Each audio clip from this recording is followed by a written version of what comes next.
What if the Archie birth record mystery was only the beginning? Because now the whispers surrounding Piers Morgan are moving in a far more explosive direction, away from one strange-looking date on a document and straight toward the one place that could potentially answer every question people have been arguing about for years: the hospital itself. That is the development suddenly hanging over this entire saga, because after endless debate about registration dates, altered names, private arrangements, and timelines that critics insist never quite fitted together, Piers Morgan is now being linked to claims that alleged hospital material may exist that could either destroy the conspiracy theories once and for all, or throw the official Archie timeline into a completely different light. And that possibility alone is enough to make this story feel far more dangerous than another round of internet speculation. They invited all the royals to Lilibet's christening, but they all declined to come, as if they're all going to get on a plane and fly to California to embrace the people who've been trashing them for the last 3 years. An absolute illuminating bombshell in regards to Prince Harry and Meghan Markle's absolute insane story of Archie's birth. They felt like her posts on social media where she barely shows the kids is almost taunting the king, who doesn't know these children. The original controversy already gave people something incredibly simple to focus on: one date, one government document, and one question that refused to disappear. The claim being circulated was that a certified copy connected to Archie appeared to show a registration date of May 1st, 2019, while the world was told Archie was born on May 6th. And although that interpretation remains heavily disputed and should not be treated as established fact, it created exactly the kind of mystery that Piers Morgan has always known how to grab, squeeze and drag into the center of public conversation. But now imagine what happens when the discussion moves beyond a certificate and toward alleged hospital evidence, because suddenly people are no longer arguing about what a registry field might mean. They start asking whether there are admission records, discharge times, maternity notes, security logs, private entry records, or even administrative paperwork that could independently anchor the timeline to a specific sequence of events. And that is where this supposed new tease becomes so explosive. Nobody credible has publicly authenticated some magical hospital file that settles the question, and that distinction matters. But gossip surrounding the story is now leaning into the idea that Morgan may be hinting at information connected not merely to the registration office, but to the medical side of the birth story itself. If such material were ever produced and properly verified, it could potentially answer questions that have been recycled for years. If it never appears, then the entire tease becomes another layer in a controversy built on suggestion, ambiguity, and people staring at documents until every line begins looking suspicious. But right now, the uncertainty is exactly what keeps the temperature rising. They kept telling the world how ghastly the monarchy is. It's a prison camp. All the royals want to get away from it, but they can't because they're trapped in the world of titles and privilege.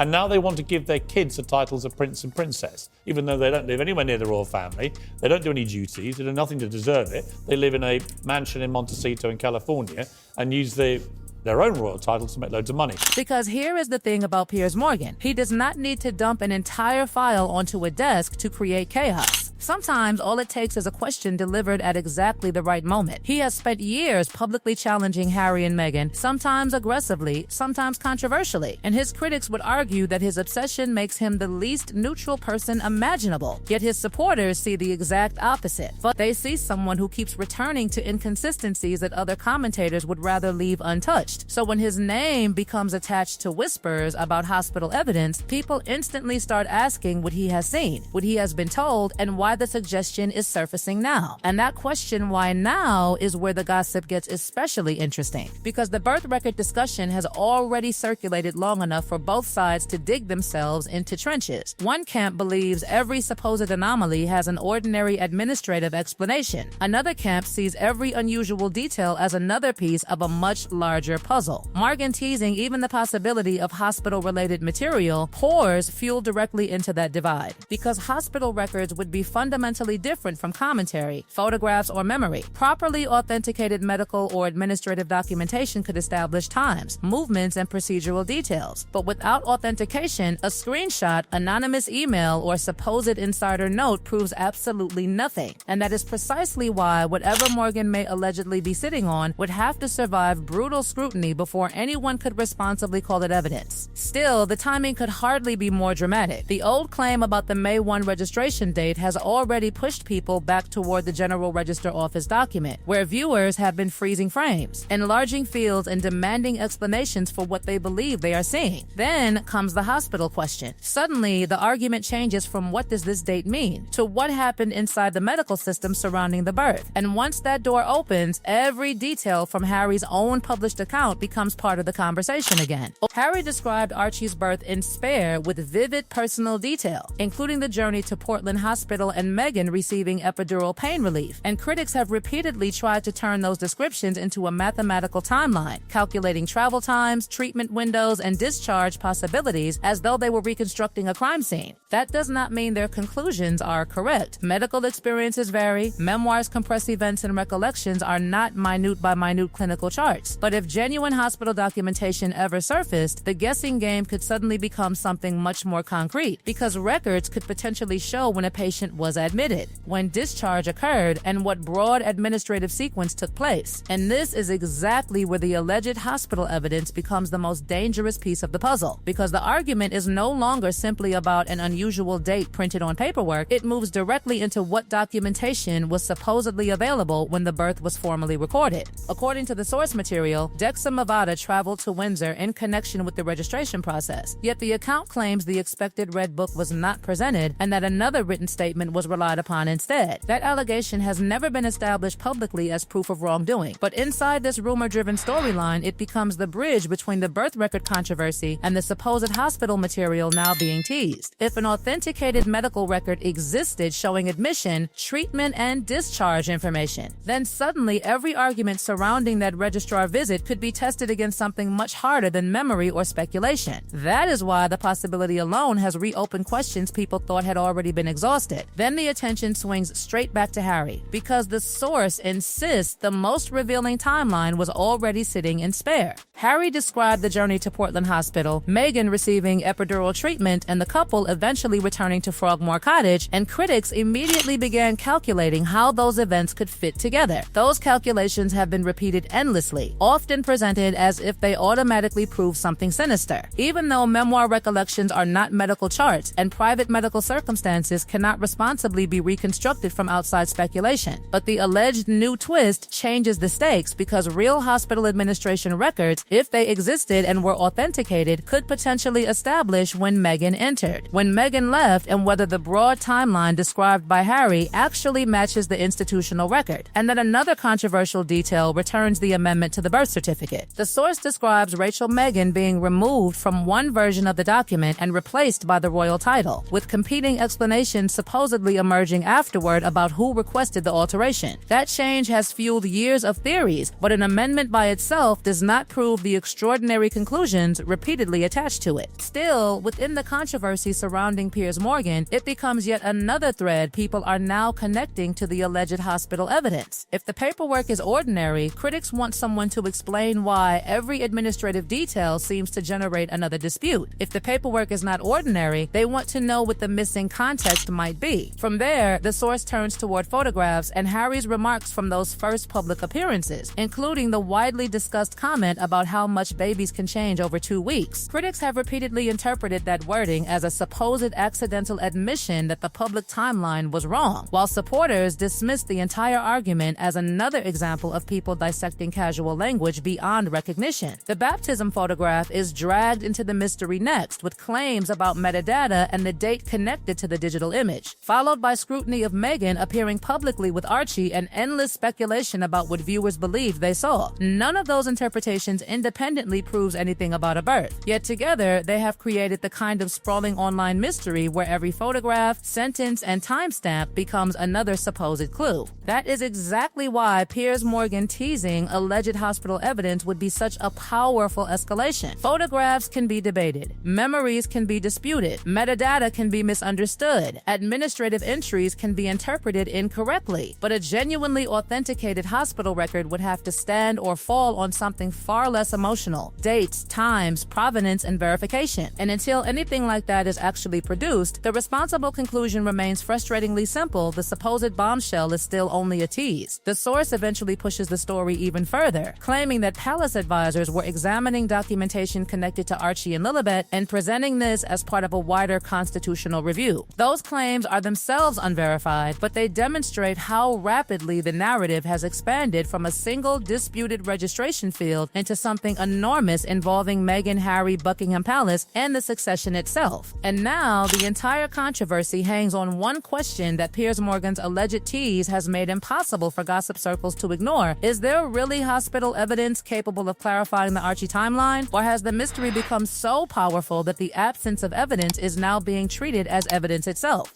Until an authenticated document appears, nobody can responsibly claim the timeline has been rewritten. But if something genuine does surface, every old argument is going to explode all over again.